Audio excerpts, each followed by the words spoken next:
দর্শক স্বাগত জানাচ্ছি আমাদের রাতের আয়োজন নিউজরুম সংলাপে। আপনারা যারা আমাদের এই অনুষ্ঠান দেখে থাকেন নিশ্চয়ই জানেন সারাদিনভর যে সংবাদগুলো গুরুত্বপূর্ণ হয়ে ওঠে সেই খবরগুলো ঢাকার বাইরে এবং আন্তর্জাতিক প্রেক্ষাপটে সেই খবরগুলো নিয়েই আমরা এই অনুষ্ঠানে পর্যালোচনা করে থাকি। সেই পর্যালোচনার জন্য আজকে আমাদের দুজন সিনিয়র সাংবাদিক আজকে আমাদের সাথে এসেছেন। অসংখ্য ধন্যবাদ। পরিচয় করে দিয়ে সিনিয়র সাংবাদিক হারুন হাবিব এবং রয়েছেন সৌরভ হাসান। যেটি বলছিলাম যে আমাদের অনুষ্ঠান আসলে মূলত আমরা সংবাদ ভিত্তিক পর্যালোচনা করে থাকি, অনেকগুলো খবর নিয়ে কথা বলে থাকি। সবার আগে দর্শকদের জানিয়ে দেব আমাদের বার্তা কক্ষের সর্বশেষ সংবাদ শিরোনামগুলো।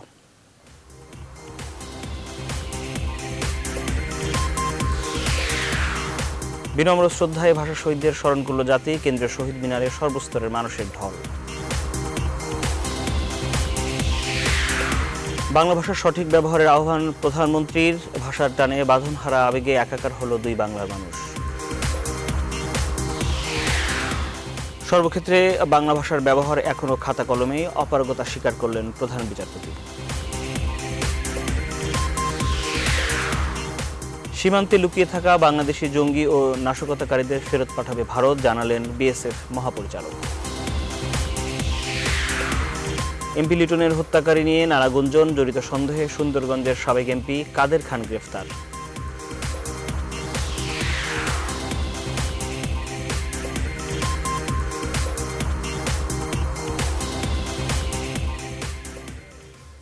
দর্শক, আলোচনার প্রয়োজনে আমরা অন্যান্য সংবাদভিত্তিক টেলিভিশনগুলোর যে সর্বশেষ শিরোনাম তারা করেছে সেগুলো দেখে আসে আলোচনায় ফিরব।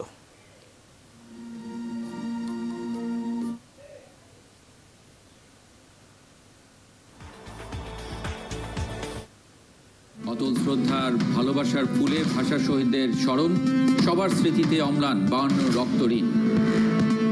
বাংলা ভাষায় রায় লেখা এবং প্লেডিংস করার জন্য অনেক অনুরোধ জানিয়েছি। নিজের দেশের প্রতি ভালোবাসা তখনই সম্ভব যখন দেশের বৈশিষ্ট্যগুলো আমি ধরে রাখতে পারবো, আর বৈশিষ্ট্যের বড় একটা অংশ জুড়েই আছে ভাষা।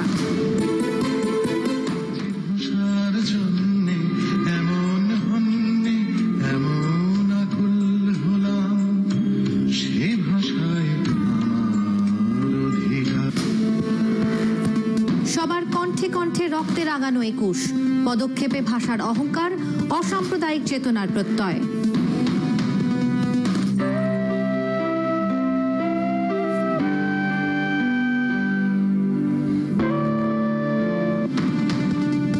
গৌরবের ইতিহাস জানতে ভালোবাসার মিনারে শিশুরা, ঘরে বাইরে শুদ্ধ বাংলা চর্চার তাগাদা। মিনারে ফুল দিতে আসছি। আমাদের দেশে ভাষা আন্দোলন হয়েছিল, এই ভাষা আন্দোলনে অনেকজন মারা গেছে। অমর 21-তে শহীদ মিনারের পথ গিয়ে মিশেছে বইমেলায়, জনস্রোতে মুখরিত গোটা চত্বর। আমি শহীদ মিনারে ফুল দিতে এসেছি, আমার অনেক ভালো লাগছে। Feeling proud about Bangladesh.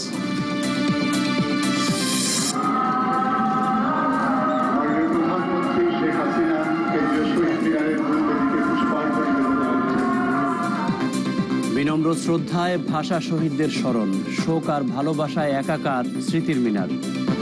মানে ওই যে বাংরেজি বলে ফেলছি আমরা, এটার জন্য আর না হয় সেদিকে একটু বিশেষভাবে দৃষ্টি দেওয়া উচিত।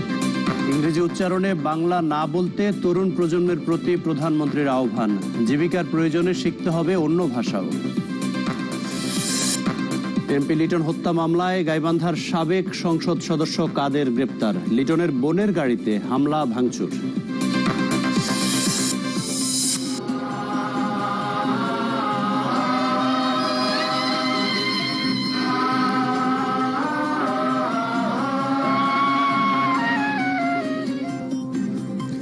ভাষা শহীদদের শ্রদ্ধাবনত চিত্তে স্মরণ, বাংলায় বিদেশি শব্দ ব্যবহারে সতর্ক থাকার আহ্বান, ভিন্ন ভাষাভাষী মানুষও আসে অধিকার আদায়ে লড়াকু বাঙালিদের সম্মান জানাতে।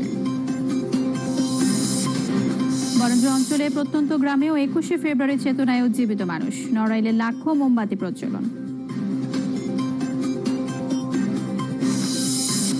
বগুড়া থেকে আটক করা হয়েছে সাবেক সংসদ সদস্য কাদের খানকে।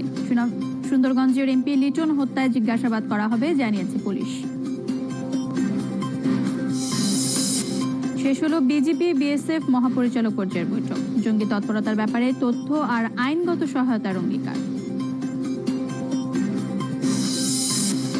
মেয়র থাকাকালে মসজিদে হামলা নির্দেশ দিয়েছিলেন ফিলিপাইনের প্রেসিডেন্ট ডুতের্তে। তার গোপন ডেথ স্কোয়াড সদস্যের তথ্য ফাঁস।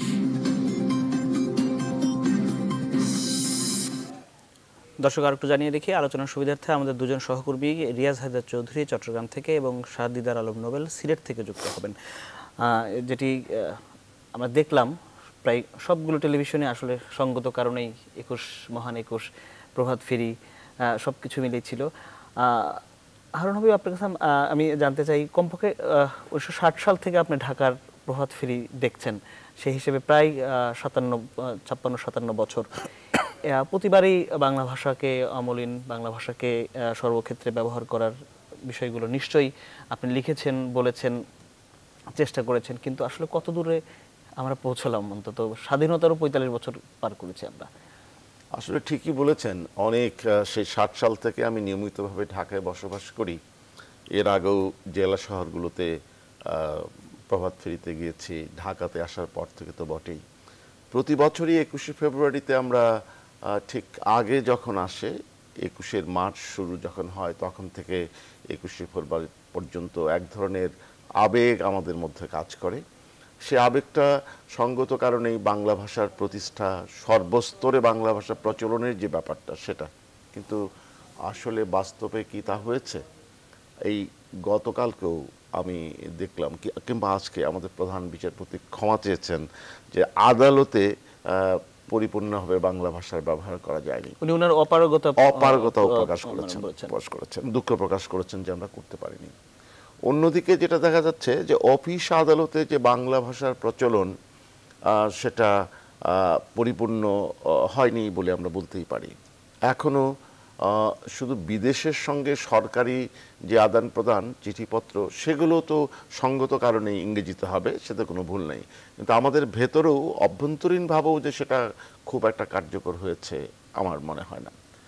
অন্য আরেকটা দিক, আমরা আজকে প্রধানমন্ত্রীও একটু আগেই আপনাদের এখানে যে ফিডটা হলো শুনলাম যে এক ধরনের বাংলা ভাষার চর্চা, যেটাকে উনি বাংরেজি বলেছেন, তারও একটা ভয়ঙ্কর প্রবণতা আমরা দেখতে পাচ্ছি। আর বিশেষ করে আমাদের যে FM রেডিওর যে এক ধরনের নিজস্ব রীতির বাংলা বলার একটা মানে কৌশল তারা রপ্ত করে, মনে হয় ইংরেজি বাংলা মিলিয়ে এক ধরনের ভাষা সৃষ্টির প্রয়াস।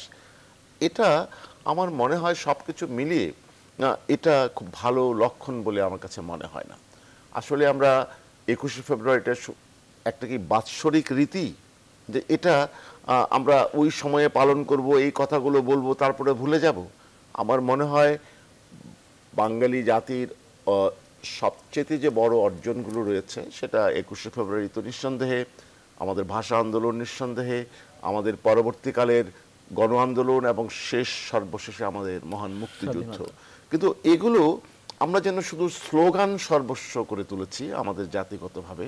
আমি সবার কথা নিশ্চয়ই সেখানে বলবো না, কিন্তু এগুলোকে যদি অন্তর থেকে আমরা এর অন্তর্নিহিত মর্মগুলোকে যদি আমাদের জাতীয় জীবনে, ব্যক্তিগত জীবনে, সামাজিক জীবনে আমরা প্রতিষ্ঠা করতে না পারি, তাহলে 21শে ফেব্রুয়ারির পালন, আমাদের ভাষা শহীদদের প্রতি শ্রদ্ধা দেখানো বা বলা, প্রভাত ফেরিতে যোগদান করা, এগুলো শুধুমাত্র আনুষ্ঠানিকতা হয়ে যাবে না। এই যে এইভাবেই হয়তো বলছেন, দীর্ঘ সময় ধরে, কয়েক দশক ধরে হয়তো বলতে হচ্ছে, কিন্তু সবাই কিন্তু আমরা খুব বলছি যে এই 21 তারিখ এলেই অথবা ভাষার মাসটি শুরু হলেই, 1 ফেব্রুয়ারি আসলেই আমরা কেবল বলছি, কিন্তু এটি সবাই বলে যাচ্ছেন, সবাই সমালোচনা করছেন, কিন্তু কাজের কাজটি হচ্ছে যে আমরা ধীরে ধীরে দূরে সরে যেতে শুরু করেছি। এটি কি বাস্তবতা?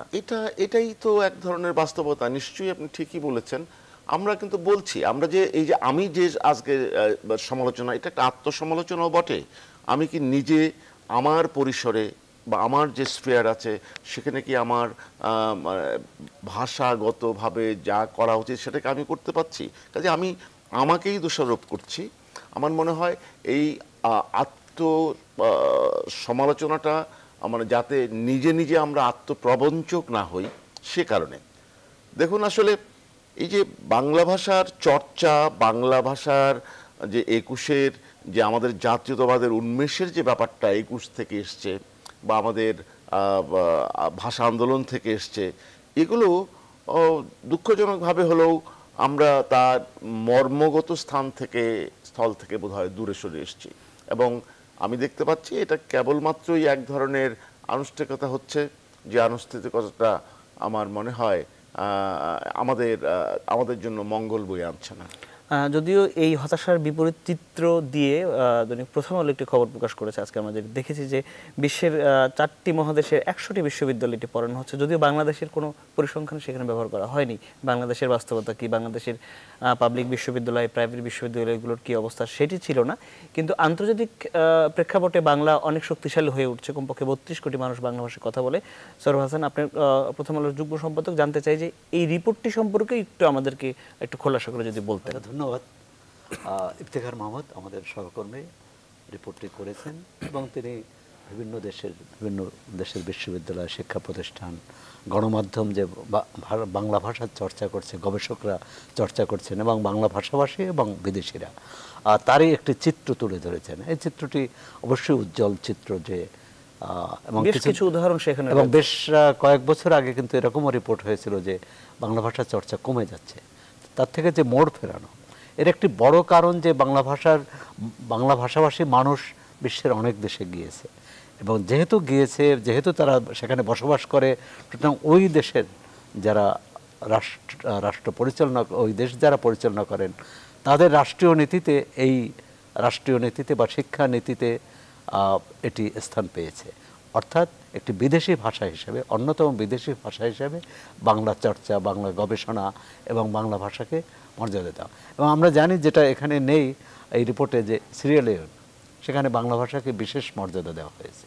এই ধরনের মানে এটি কিন্তু ভাষা শুধু ভাষা নয়, ভাষা হচ্ছে একটি সংস্কৃতি, ভাষা হচ্ছে যোগাযোগ, ভাষা হচ্ছে মনের আদান প্রদান। সেটি যত বেশি বাংলা ভাষাভাষী মানুষ বিশ্বের যত দেশগুলোতে যাবে সেটি বাড়বে। এখন হচ্ছে যে আমরা কতটা সহায়তা করতে পারছি। আমরা দেখেছি যে বিবিসি বা অন্যান্য যে গণমাধ্যম ব্রিটিশ উপনিবেশিক সময় থেকে যে বাংলা ভাষা চর্চা করে আসছে, বাংলা ভাষাভাষী দর্শক শ্রোতাদের কথা লক্ষ্য রেখে আমরা যদি আমাদের অর্থনৈতিক অবস্থা যদি ওরকম, এবং বিশ্বের অনেক দেশে আছে, আমরা যদি আমাদের অর্থনৈতিক অবস্থা ওরকম পর্যায়ে নিয়ে যেতে পারি যেখানে বাংলাদেশের কোনো প্রতিষ্ঠান যে এবং এইসব উদ্যোগে সহায়তা করবে, আবার একইভাবে বাংলাদেশ রেডিও বাংলাদেশ বা বাংলাদেশ বেতার, যেটা এখন আর কিছু মানে বহির্বিশ্ব প্রোগ্রামে কিন্তু কিছু অন্য ভাষা চর্চার বিষয় আছে। আমাদের টেলিভিশন, সেটা যা রাষ্ট্রীয় বা বেসরকারি, এই ধরনের চর্চার কোনো সুযোগ নেই। তা আমরা মনে করি এক সময় তো আমাদেরও অন্য ভাষা চর্চার এই সুযোগটি করে দেওয়া উচিত এবং আমাদের বাঙালিরাও তার থেকেও কিন্তু এই ভাষা শিখতে পারবে। একটি হচ্ছে যে এটি যেমন উজ্জ্বল চিত্র, আবার এর পাশাপাশি যে কথাটি হারুন ভাই বললেন, তবে আমি বলি যে এর বাইরে যে কথাটি, সেটা হচ্ছে যে ভাষা আন্দোলনের দুটি প্রত্যয় ছিল। একটি হচ্ছে ভাষার অধিকার রক্ষা, আরেকটি হচ্ছে অন্যায়ের বিরুদ্ধে প্রতিবাদ। আমার মনে হচ্ছে দুই ক্ষেত্রেই আমাদের রাষ্ট্র সফল হয়নি। 45 বছর ধরে আমরা এই যে প্রতি বছর 21শে ফেব্রুয়ারিতে সর্বস্তরে বাংলা ভাষা রাষ্ট্রভাষার অধিকার প্রতিষ্ঠা করার কথা বলছি, আর সরকারি নথিপত্রে হয়তো এক ধরনের বাংলা ভাষা ব্যবহার করে, সেটিও কতটা সবার জন্য বোধগম্য, এটি একটি বিষয় আছে। তার চেয়েও বড় যেটি, যে ভাষার অধিকার, যেটা অর্থাৎ প্রতিটি নাগরিক যে ভাষা বলতে যেটা বোঝায় যে বইয়ের ভাষা, মানে প্রমিত বাংলা, সেটি তো বোঝার জন্যে এই যে অক্ষর জ্ঞান সম্পন্ন, মানুষকে সচেতন করা, মানুষকে শিক্ষার আলো পৌঁছে দেওয়ার, অথবা ভাষা তো শিক্ষার আলো যদি আমরা পৌঁছে না দিতে পারি, তাহলে তো ভাষার যে অধিকার সেটি আমরা বোঝাতে পারবো না। তাই বাংলাদেশে এখনও যদি বেসরকারি হিসাবে বেশি সরকারি হিসাবটা যদি ধরি, যে এখন যদি স্বাক্ষরের হার যদি 60 বা 65 ভাগ হয়, বাকি 35 ভাগ লোক কিন্তু এই শিক্ষার আলো থেকে বঞ্চিত, নিরক্ষর। অর্থাৎ তাদের ভাষার অধিকারের ব্যাপারে আমরা কিন্তু নজর দেইনি, আমরা চিন্তা করি না। সেই পরিসংখ্যান, সেই সংখ্যাটি আরো বেড়েছে, মানে সাক্ষরতার হার বেড়েছে, কিন্তু আমরা যতটুকু স্বাক্ষরই হচ্ছি না কেন, আপনি যদি ভুল বানান দেখেন এবং যেভাবে বাংলাটাকে ইংরেজিটাকে বাংলা করে লেখা হচ্ছে, এই শিক্ষার আমার কতখানি।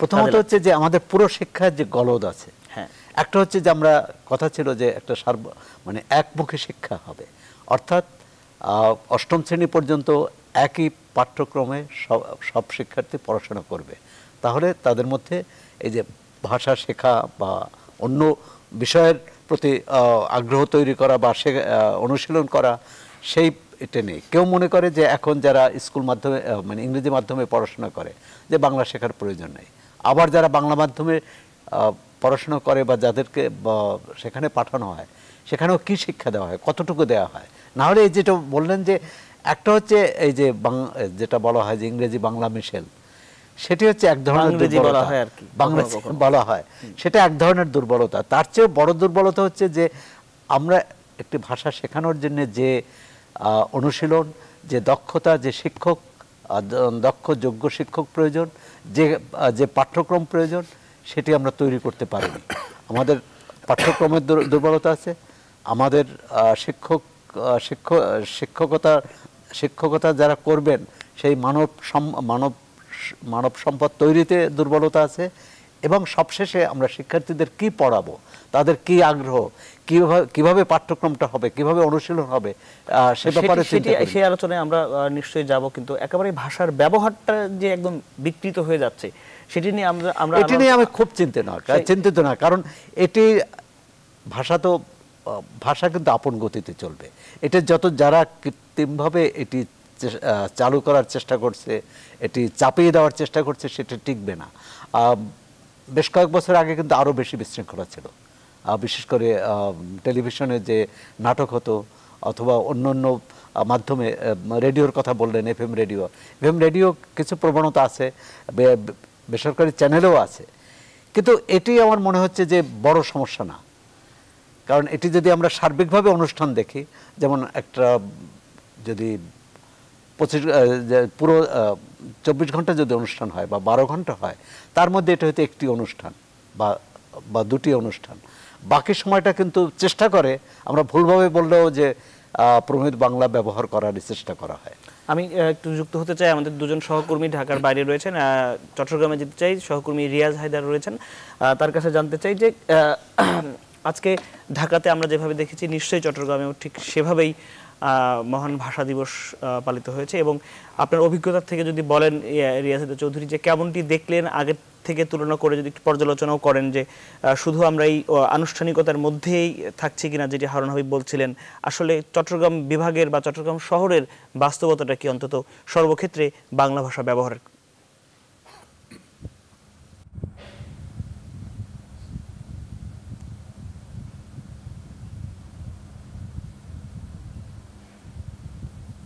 ধন্যবাদ সম্রাট। চট্টগ্রাম বিভাগে এবার অন্যান্য বছরের চেয়ে একটু নতুন মাত্রায়, নতুন আঙ্গিকে কেন্দ্রীয় শহীদ মিনারে পুষ্পার্ঘ দিয়েছেন চট্টগ্রামবাসী, এবং চট্টগ্রামে অবস্থানরত বিদেশি নাগরিকরাও পুষ্পার্ঘ দিয়েছেন। যারা ভাষা সংগ্রামীদের প্রতি বিনম্র শ্রদ্ধা জানাতে শহীদ মিনারে এসে ভর করেছিলেন, তারা মূলত প্রত্যেকেই ঘরে ফিরে গেছেন জঙ্গিবাদ মুক্ত, দেশি এবং বিদেশি ষড়যন্ত্র মুক্ত একটি বাংলাদেশ অসাম্প্রদায়িক কল্যাণ রাষ্ট্র বিনির্মাণের স্বপ্ন নিয়ে। তারা এর পাশাপাশি মাদকমুক্ত একটি রাষ্ট্র প্রতিষ্ঠা, যেটির মধ্য দিয়ে মুক্তিযোদ্ধা এবং ভাষা সংগ্রামী মহান যুদ্ধ বা সংগ্রামের যারা শহীদ, যারা শাহাদাত বরণ করেছেন, যারা আত্মত্যাগ করেছেন, তাদের যে স্বপ্নের বাংলাদেশ, সেটি প্রতিষ্ঠা করার জন্যেই মূলত তাদের মধ্যে একটি তাগিদ তৈরি হয়েছে। আমরা কথা বলেছিলাম অনেক অভিভাবকের সাথে, তারা চান যে তাদের ভবিষ্যৎ প্রজন্ম এমন একটি রাষ্ট্র পাক যেটির মধ্য দিয়ে তারা সত্যিকার অর্থে ইতিহাসের নিগূঢ় সত্যটুকু জানবেন, ভাষা সংগ্রাম কীভাবে হয়েছিল এবং তারই চেতনার ধারাবাহিকতায় মুক্তিযুদ্ধ কীভাবে হয়েছিল, এবং পরবর্তী আজ অবধি অসাম্প্রদায়িক গণতান্ত্রিক কল্যাণ রাষ্ট্র প্রতিষ্ঠার সকল সংগ্রাম, বিশেষ করে যুদ্ধাপরাধের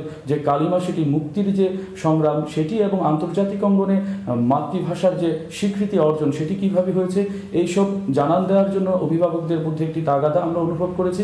কেন্দ্রীয় শহীদ মিনারে তারা পুত্র পুষ্য কিংবা সন্তানদের নিয়ে যেমন এসেছেন, পাশাপাশি তারা বইমেলায় ঢু মেরেছেন অনেকেই। চট্টগ্রামে আপনারা জানেন যে চট্টগ্রাম কেন্দ্রীয় শহীদ মিনার লাগোয়া এবং ডিসি হিলে, অদূরবর্তী ডিসি হিলে পৃথক বৃহৎ দুটি বইমেলা চলছে। এই বইমেলায় আমরা হাজার হাজার মানুষের ঢল দেখেছি কেন্দ্রীয় শহীদ মিনারের পাশাপাশি। আইন শৃঙ্খলা ব্যবস্থা ছিল খুবই উজ্জ্বল, খুবই সতর্ক, সক্রিয়। প্রশাসনের দায়িত্বশীলরা যেটি জানিয়েছেন, 4 স্তরের নিরাপত্তা ব্যবস্থার মধ্য দিয়ে গেল প্রথম প্রহর থেকে আজ দুপুর অবধি টানা এই শহীদ বেদিতে শ্রদ্ধার্ঘ্য নিবেদনের প্রক্রিয়া চলে। এর পাশে একটি ব্যতিক্রমী, একটি অন্যমাত্রিক বেদনাদায়ক একটি ঘটনাও কিন্তু ঘটেছে চট্টগ্রামে, যেটি কিনা দিবসের প্রথম প্রহরে 12:35 নাগাদ মুক্তিযোদ্ধা সংসদ সন্তান কমান্ডের ব্যানারে কতিপয় উশৃঙ্খল যুবক এখানে একটি অপ্রীতিকর পরিস্থিতি তৈরির চেষ্টা করেছিল, যেটি কিনা প্রশাসনের হস্তক্ষেপে এবং মুক্তিযোদ্ধাদের হস্তক্ষেপে নিয়ন্ত্রণ সম্ভব হয়। এর বাইরে সামগ্রিক অর্থেই পরিবেশ ছিল অত্যন্ত সুখকর, কিন্তু আজকে সকালে এরকম কড়া একটি নিরাপত্তা পরিস্থিতির মধ্যেও গেল যে সকাল, সেই সকালে অকস্মাৎ সরকার উৎখাতের হুঁশিয়ারি দিয়ে, সরকারের পতনের ডাক দিয়ে ইসলামী ছাত্র শিবির, যেটি কিনা যুদ্ধাপরাধীদের অনুসারীদের ছাত্র সংগঠন হিসেবে পরিচিত, সেই ছাত্র শিবির অন্তত 1 কিলোমিটার ব্যাপী একটি মিছিল করেছেন এবং মিছিল করে শিবিরের নেতাকর্মীরা বহদ্দারহাট এলাকায় একটি পথসভা করেছেন বলে তারা প্রেস বিজ্ঞপ্তিতে দাবি করেছেন, যদিও পুলিশের পক্ষ থেকে সেটি অস্বীকার করা হয়েছে।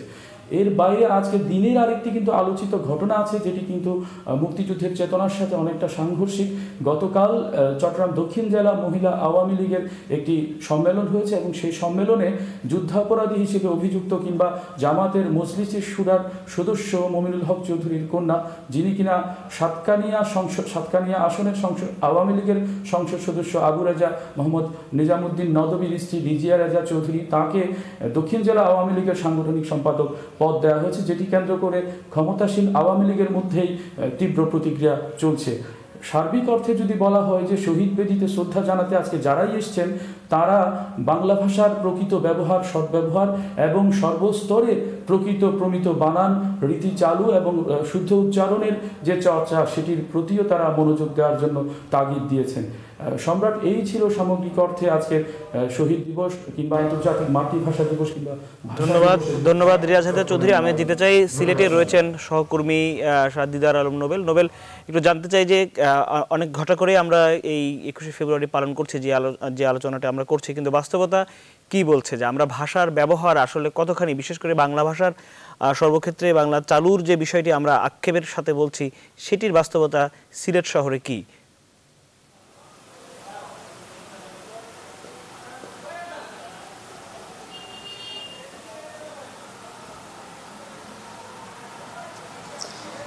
ধন্যবাদ সম্রাট। আজকে শহীদ মিনারে মানুষের ঢল ছিল।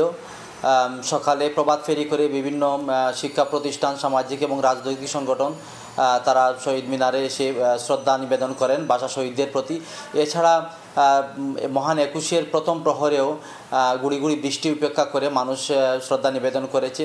তো যারা শ্রদ্ধা নিবেদন করেছেন তারা সবাই দাবি তুলেছেন যে সর্বস্তরে বাংলা ভাষার ব্যবহার এবং শুদ্ধ বাংলা আর ব্যবহার এবং উচ্চারণটা যেন শুদ্ধভাবে হয়, সেই দিকে নজর দেওয়ার জন্য। এক্ষেত্রে তারা দাবি করেছেন যে স্কুল পর্যায়ে যদি শুদ্ধ বাংলার ব্যবহার যদি নিশ্চিত করা যায়, তাহলে নতুন প্রজন্ম শুদ্ধ বাংলায় উদ্বুদ্ধ হবে। এছাড়া তাদের দাবির মধ্যে আরেকটি ছিল যে শহরের যেসব ব্যবসা প্রতিষ্ঠানে বা সামাজিক বা বিভিন্ন প্রতিষ্ঠানের সাইনবোর্ডে ইংরেজিতে এখনও তাদের নামগুলো রয়েছে, সেই নামগুলো যেন ইংরেজির পরিবর্তিতে বাংলাতে লেখা হয়। এছাড়া আজকে মহান 21কে কেন্দ্র করে যে সকল আলোচনা সভা হয়েছে, তার মধ্যে কয়েকটিতে আমি গিয়েছিলাম। সব আলোচনা সভাতে একটি দাবি উঠেছে যে সিলেটের ভাষা আন্দোলনের সময় সিলেটের যে আন্দোলনের কেন্দ্রবিন্দু ছিল গোবিন্দ পার্ক, সিলেটের বন্দরবাজার এলাকায় সেটির অবস্থান ছিল। সেই গোবিন্দ পার্কটিতে এখন বিরাজ করছে হাসান মার্কেট নামে একটি মার্কেট, যেটি ভাষা আন্দোলনের পরে 1959 সালে উর্দুভাষী একজন জেলা প্রশাসক এই গোবিন্দ পার্কের নাম পরিবর্তন করে তার নিজের নামে হাসান মার্কেট করেছিলেন।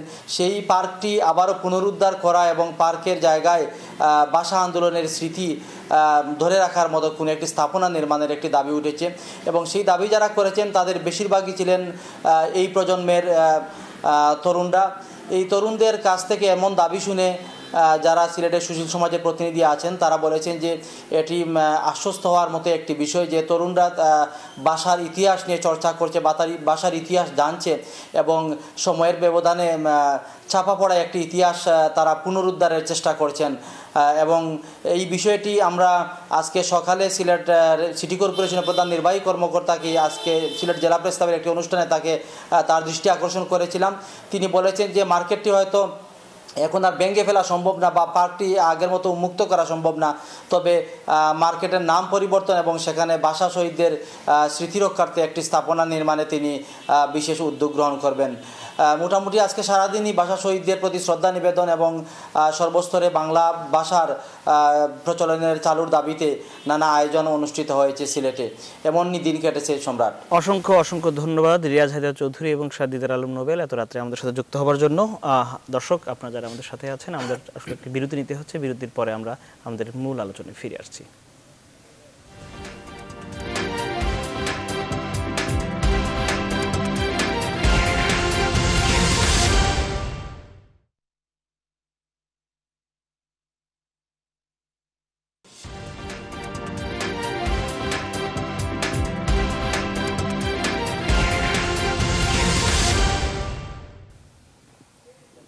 দর্শক আবারও স্বাগত আমাদের নিউজরুম সংলাপে। আমরা আলোচনা করছিলাম সমসাময়িক প্রসঙ্গগুলো, বিশেষ করে আজকে যে মহান ভাষা দিবস পালিত হয়েছে গতকাল, সেটি নিয়ে আলোচনা করছি আমাদের দুজন অতিথি, সাংবাদিক হারুন হাবিব এবং সৌরভ হাসান।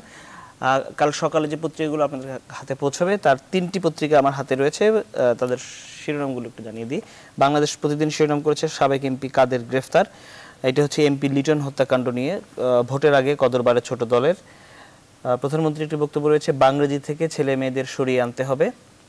দৈনিক কালের কণ্ঠ তাদের মূল শিরোনাম করেছে 2 দলেই বিশৃঙ্খলা, অসাম্প্রদায়িক দেশ গড়ার প্রত্যয়, মহান শহীদ দিবস ও আন্তর্জাতিক মাতৃভাষা দিবসে বিনম্র শ্রদ্ধা, উচ্চশিক্ষিত মেধাবীরা দেশে থাকছেন না। আরেকটি পত্রিকা ডেইলি সান তাদের প্রধান শিরোনাম করেছে international mother language day observe, high court order to use Bangla everywhere being ignored.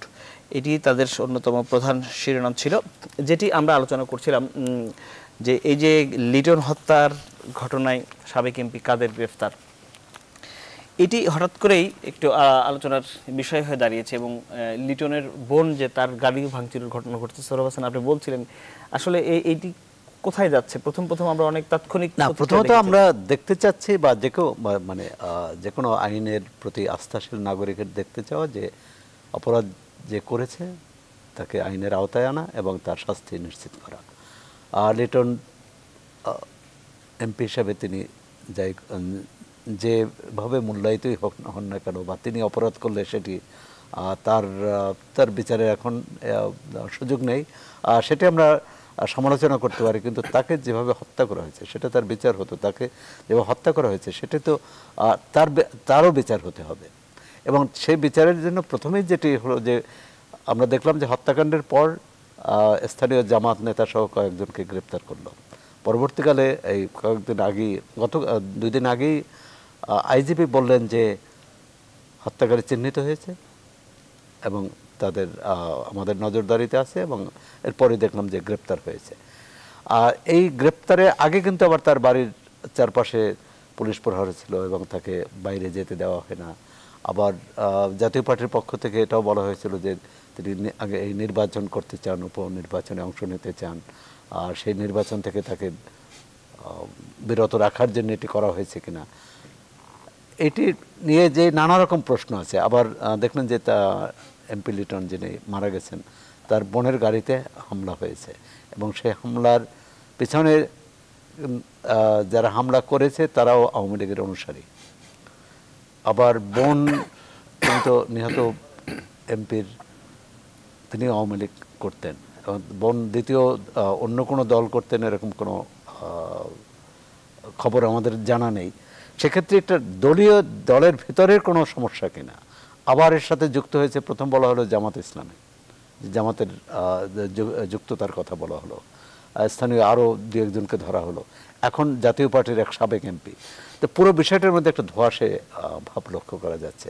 এবং সরকারি দায়িত্ব, যারা পদাধিকারী, যারা এই সংশ্লিষ্ট কর্তৃপক্ষ, তাদের দায়িত্ব যে পুরো বিষয়টা খোলাসা করা এবং তারা তথ্য প্রমাণ কী আছে সেটা জনগণকে জানানো, যেহেতু সন্দেহভাজন বা আসামিকে তারা গ্রেপ্তার করেছে এবং আজকের যিনি গ্রেপ্তার হলেন তার সাথে প্রথমে যাদের গ্রেপ্তার করা হলো তাদের কি সম্পর্ক, যোগসূত্র যদি থাকে সেগুলো জানানো, এবং পরিবারের পক্ষ থেকেও যেমন এমপি লিটনের বোন মারা যাওয়ার পরেই কিন্তু একটা কথাবার্তা বলছিলেন, আবার তার স্ত্রী আরেক ধরনের কথা বলছিলেন। তা পুরো বিষয়টার মধ্যে পারিবারিক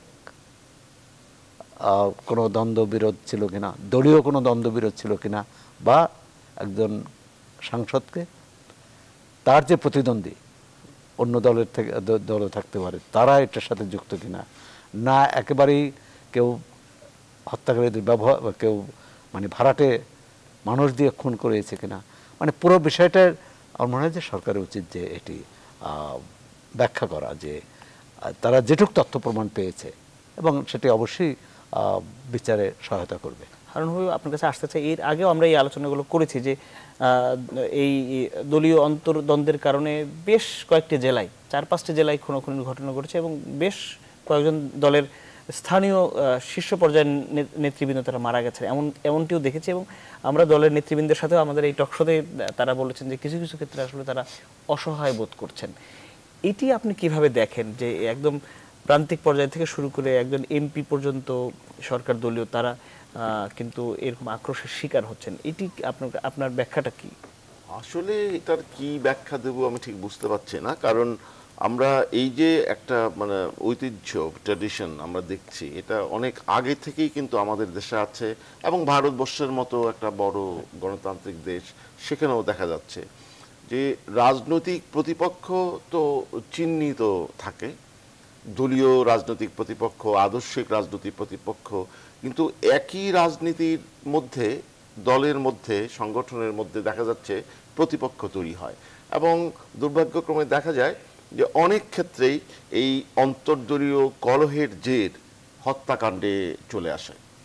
আমার আরেকটা জিনিস মনে হয়, সেটা হচ্ছে যে আমি জানি না, যেটা একটু আগে আলোচিত হচ্ছিল যে গাইবান্ধার এমপি লিটনের, আমরা পুলিশের প্রতি আমরা নিশ্চয়ই আস্থা রাখবো, আমরা নিশ্চয়ই আমাদের বিচার বিভাগের প্রতি আস্থা রাখবো, কিন্তু এমন কিছু কর্মকাণ্ড এই দুটো বড় সংস্থার হওয়া উচিত না, বিশেষ করে পুলিশ, আইন শৃঙ্খলা বাহিনী, যাতে করে জনমনে সত্যিকার অর্থেই কে খুনি, মানুষ কিন্তু এটা চায়।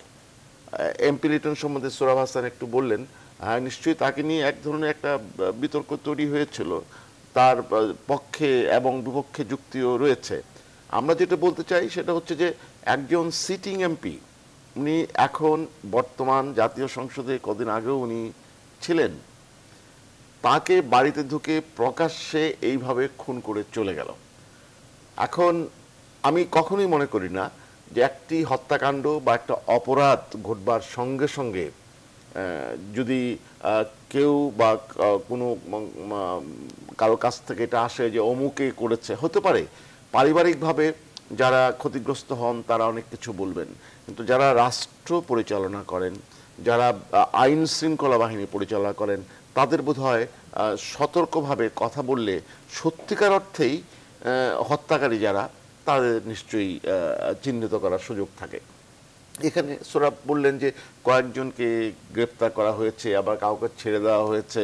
আমি জানি না, নিশ্চয়ই আমরা আস্থা রাখি যে এই ধরনের একটা হত্যাকাণ্ডের, নির্মম হত্যাকাণ্ডের বিচার হওয়া উচিত হবে। তা যদি না হয় তাহলে পরে দেখা যাবে যে আইনের এই ধরনের অপরাধীরা কিন্তু পার পেয়ে যাচ্ছে।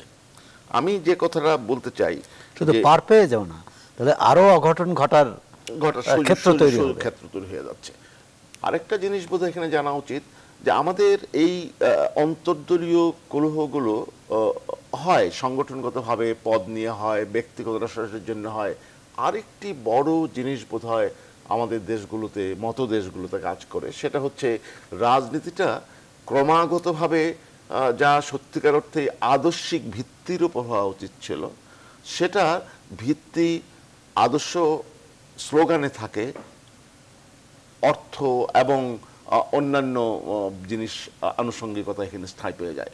ফলে যেটা হয়, দ্বন্দ্বটা তৈরি হয়, সংঘাতটা তৈরি হয়, লেনদেনের সংঘাতটা তৈরি হয় অর্থের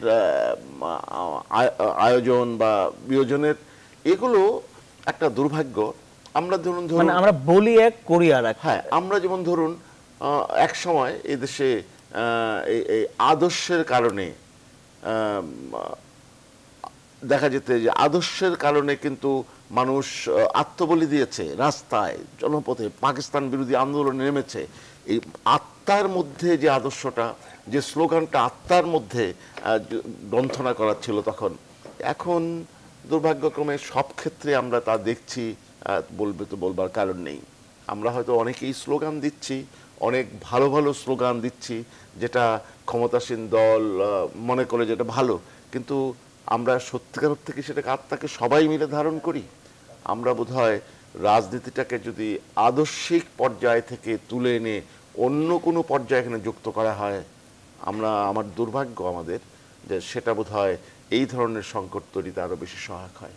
সোহরাব হাসান, এই বিষয়টি আসলে আলোচনা করতে চাই যে আমরা খুব বলি, যেমন 21 নিয়ে আমরা খুব বলি, এই আলোচনা একটু আগেই হলো যে আমাদের 21 মানে মাথা নত না করা, 21 মানে প্রতিবাদ করা, আপনি বলছিলেন অধিকার আদায়ের সংগ্রাম, সবকিছুই ঠিক আছে এবং এত বছর ধরে আমরা এটি পালন করছি, খুব ঢাকঢোল পিটিয়ে পালন করি এবং দিন আসলে মনে হয় যে খুব ভালোভাবে পালন করতে চাইছি, কিন্তু দিনটি পার হয়ে যাওয়ার পরেই যেমন আমরা সেই বাস্তবতার মধ্যে আর যাই না, ঠিক তেমনিভাবেই হারুন হোসেন যিনি বলছিলেন যে রাজনীতি নিয়েও তাই খুব বলা হচ্ছে, খুব বলি আর কি, কিন্তু বাস্তবতাকে আদর্শর চিহ্ন আমরা কিন্তু রাজপথে দেখি না বা তাদের কর্মকাণ্ডে সেটি, এই স্খলনটি মানে কেন হয় আমাদের, কেন না? এটা প্রথমত হচ্ছে একটি রাজনৈতিক দল পরিচালনার যে পূর্ব শর্ত থাকে, যে গঠনতন্ত্র থাকে, তা এই গঠনতন্ত্র মেনে চললে দলের অভ্যন্তরীণ গণতন্ত্র চর্চা নিশ্চিত হয়, অনুশীলন হয়, সেটি কিন্তু প্রকটভাবে অনুপস্থিত। অভ্যন্তরীণ গণতন্ত্র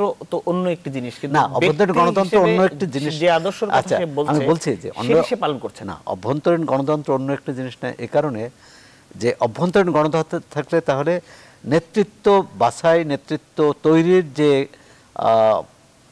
যে চিরায়ত যে পথ, চিরায়ত যে ক্ষেত্র, মানে যে উপায়, যে উপাদান, সেগুলো আমরা অনুসরণ করতাম, সেগুলো রাজনৈতিক দলগুলো অনুসরণ করত। সেটি যখন করে না, তখনই পক্ষ বিপক্ষটি, যদি নেতৃত্ব যে কোনো তৃণমূল পর্যায় থেকে নেতৃত্ব বাছাইটা যদি গণতন্ত্রের মাধ্যমে হতো, গণতান্ত্রিকভাবে হতো, অর্থাৎ যাকে কাউন্সিলর বলি বা যা প্রতিনিধি বলি, প্রতিনিধিরা যাকে চান, কর্মীরা যাকে চান, সেটি যখন পালিত হয় না বা সেই পথে যখন যা নেতৃত্ব তৈরি করা হয় না, নেতৃত্ব বাছাই করা হয় না, তখন কিন্তু কোটারি হয়, তখন গোষ্ঠীর ক্ষমতা প্রদর্শনের বিষয়টি আসে, পেশিশক্তি প্রদর্শনের বিষয়টি আসে, অর্থ লেনদেনের বিষয়টি আসে। তখন যখন রাজনীতিতে, দলীয় রাজনীতিতে যখন অর্থের লেনদেন হয়, যখন পেশিশক্তি ব্যবহার করা হয়, তখন কে কাকে হারাবে, কে কাকে মারবে, এটা বলা কঠিন।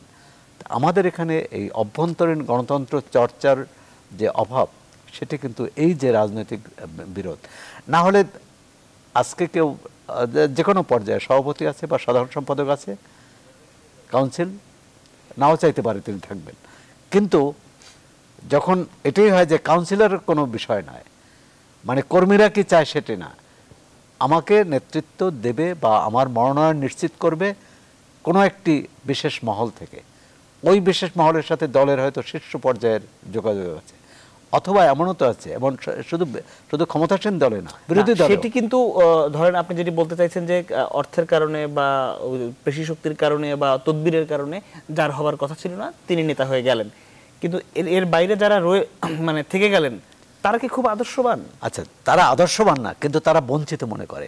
এই বঞ্চনা থেকে এক ধরনের ক্ষোভ তৈরি হয়। সেই ক্ষোভটা যদি ক্ষোভ প্রকাশের, দলীয় ফোরামে যদি ক্ষোভটা প্রকাশ করা যায়, তখন কিন্তু তার প্রতিকার এক ধরনের হয়। আর যখন বলবে তার পক্ষে বলবে যে এই কারণে আমি আমার নেতা হওয়া দরকার, কিন্তু যখন দেখা যাবে সেটি যখন বলা সুযোগ থাকে না, অথবা বললে তার উপর পাল্টা আঘাত আসতে পারে, এমনকি বহিষ্কার করতে পারে, অথবা শারীরিকভাবে তার উপর আক্রমণ হতে পারে, এরকম যখন পরিস্থিতি, তখন সেও কিন্তু চায় আক্রান্ত হওয়ার আগে সে আক্রমণ করার। আমি ঠিক জানি না যে এই কারণে আদর্শ বিচ্যুত হচ্ছে কিনা, আমরা শুধু এই কারণে আদর্শ বিচ্যুত না, শুধু এই কারণে না, আরো অনেক কিছু। হ্যাঁ, যেমন ধরেন আমরা তো অনেক ক্ষেত্রেই দেখি। আমাদেরকে একটা বিরতি নিতে হচ্ছে, বিরতির পরে এসে আলোচনা করব। দর্শক, বাংলাদেশ প্রতিদিন একটি খবর রয়েছে, ট্রাম্পে অতিষ্ঠ আমেরিকানরা রাজপথে, 46টি শহরে বিক্ষোভ। এটি আমাদের বিরতির পরে আলোচনার প্রধান বিষয় হয়ে উঠবে। আশা করি আপনারা আমাদের সাথেই থাকবেন।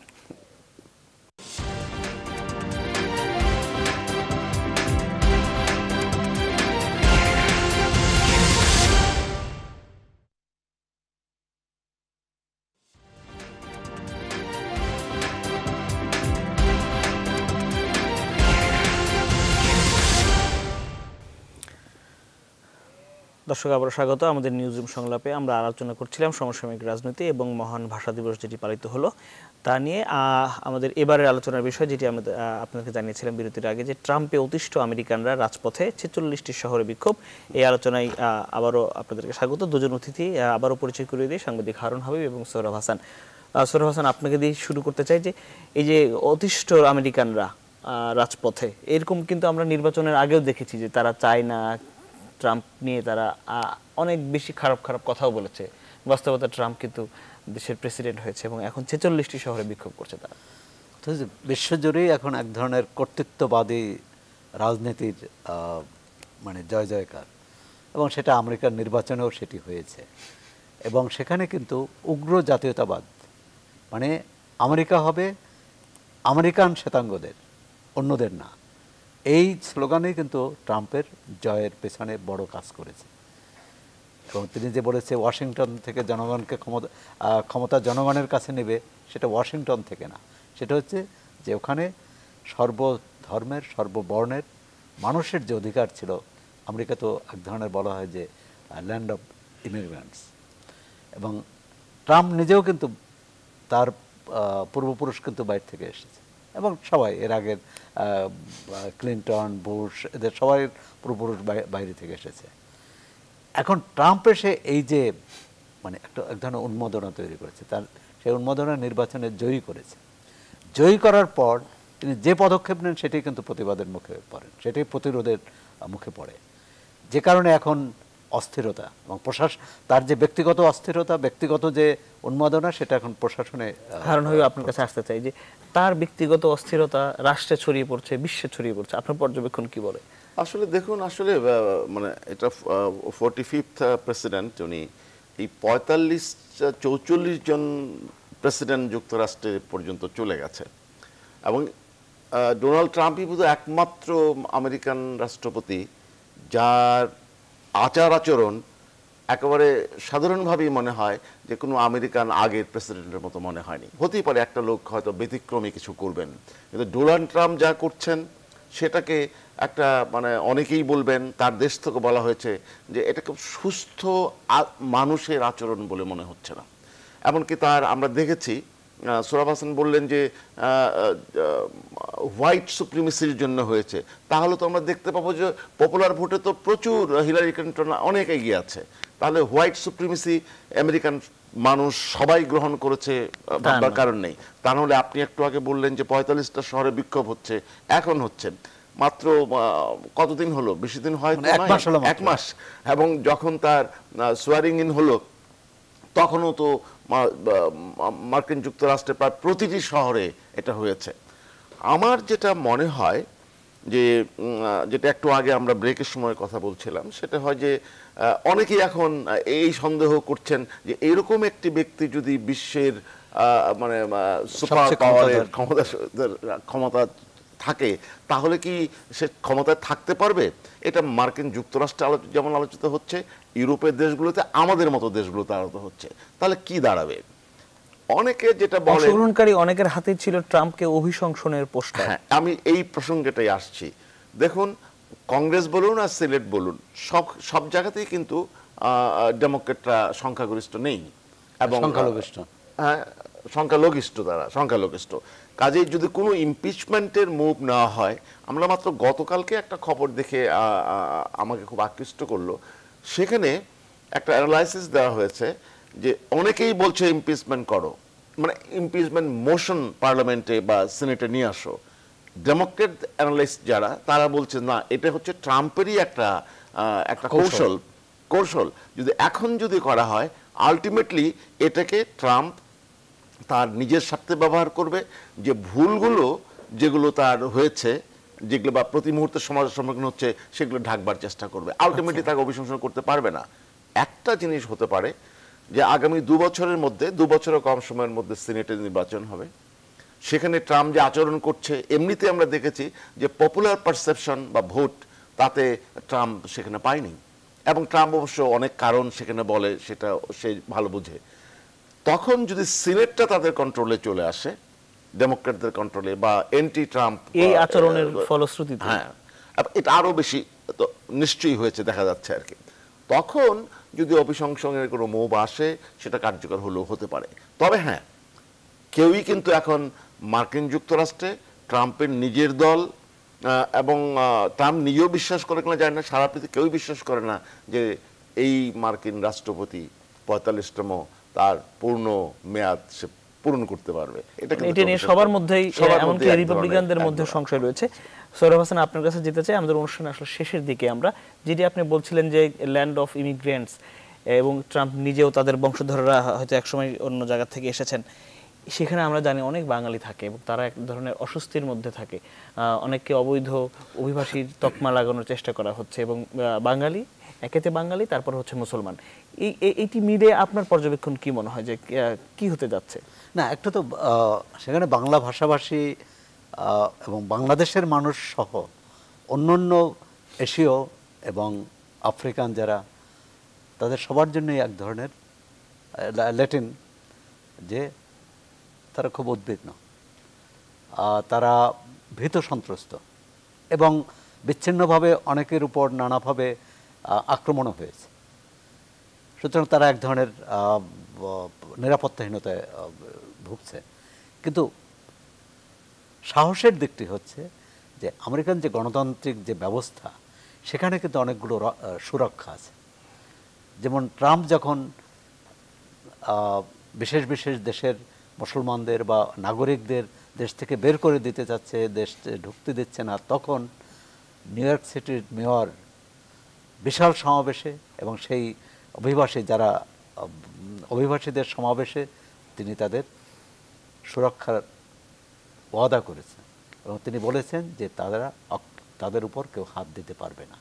তো এটি যদি অন্যান্য জায়গার যারা স্থানে যারা জনপ্রতিনিধি, যারা সিনেটর, যারা কংগ্রেসম্যান, তারা যদি এই ধরনের এগিয়ে আসে, এবং সেখানে নাগরিক যুক্তরাষ্ট্রের নাগরিক এই আলোচনা তো এখন উঠেই গেছে যে গণমাধ্যম কিন্তু একটা বিশাল ভূমিকা পালন করছে এবং শুরু থেকে, এবং গণমাধ্যমের বিরুদ্ধে ট্রাম্প তো মানে এইভাবে বলছে এবং বাজবিচার না করে। সুতরাং এখানে এটাই হচ্ছে আমাদের ভরসা যে ট্রাম্প এই পাগলামি বেশি দিন চালাতে পারবে না। যদি চালাতে চায় তাহলে তার নিজের পতন হবে এবং যুক্তরাষ্ট্রকেও এক ধরনের বিপর্যয়ের মধ্যে ঠেলে দেবে। তো সেটা নিশ্চয়ই মার্কিন যুক্তরাষ্ট্র যারা নীতি নির্ধারক, যারা এর নেপথ্যেরও শক্তি আছে, তো সেই নেপথ্যের যারা শক্তি, সেখানকার ব্যবসায়ী, সেখানকার অস্ত্র ব্যবসায়ী যারা, সেখানকার যারা বিনিয়োগকারী, তারা এটি করতে দেবে না। এটাই হচ্ছে মানে যে বক্তব্য তিনি প্রথম দিন রেখেছিলেন যে মেক আমেরিকা ফার্স্ট, সেইটি তো এখন যে কতখানি মানে তার সারবত্তা ছিল সেটি নিয়ে কিন্তু অনেক না, এখন তো এটা বলছে যে মেক আমেরিকা ফার্স্ট, মানে তার যে স্লোগান ছিল মেক আমেরিকা ফার্স্ট, আমেরিকা প্রথম না, এখন আমেরিকা হাস্যকর রাষ্ট্রে পরিণত না হলেও তিনি নিজে হাস্যকর ব্যক্তিতে পরিণত হয়েছেন, হাস্যকর রাষ্ট্রপতি হিসেবে নিজেকে বিশ্বের সামনে তুলে ধরেছেন। সুতরাং এটি আমার মনে হচ্ছে না যে ট্রাম্প যদি খুব বেশি শঙ্কার কিছু নাই, আমেরিকার ভিতরেই এই ভিতরে এর বিরুদ্ধে প্রতিবাদ আছে, এর বিরুদ্ধে প্রতিরোধ আছে, এবং গণতন্ত্র যদি বিশ্বাস করে আমেরিকা, তাহলে ট্রাম্প যাচ্ছে যা খুশি তা করতে পারবে না। নিক্সনও কিন্তু এই পর্যায়ে না হলেও অনেক কিছু চেষ্টা করেছে, এবং তার যে ওয়াটারগেট কেলেঙ্কারি, এবং তিনি তো তার তখন জুজু ছিল, তখন যেহেতু দ্বিকেন্দ্রিক বিশ্ব ছিল, যে কমিউনিস্ট সব কিছু তার নিজের ওভাল অফিসের অফিসিয়াল লোকজনদের তিনি কমিউনিস্ট হিসেবে সন্দেহ করতেন, তা গোয়েন্দা বিভাগকে তিনি কমিউনিস্ট হিসেবে সন্দেহ করতেন, যারা রাস্তায় তার বিরুদ্ধে বিক্ষোভ করেছিল তাদেরকে কমিউনিস্ট হিসেবে গালাগাল করেছে, তার বিরুদ্ধে ব্যবস্থা নিয়েছে, কিন্তু নিক্সন কিন্তু শেষ রক্ষা পায়নি। আমেরিকার গণতন্ত্র শক্তিশালী এবং সেটি সম্ভবত অভিবাসীদেরকে সুরক্ষা দেবে। অসংখ্য ধন্যবাদ আমাদের এই আয়োজনে আসবার জন্য। দর্শক, আপনারা যারা সাথে ছিলেন তাদেরকে ধন্যবাদ জানিয়ে শেষ করছি। সবাই ভালো থাকবেন।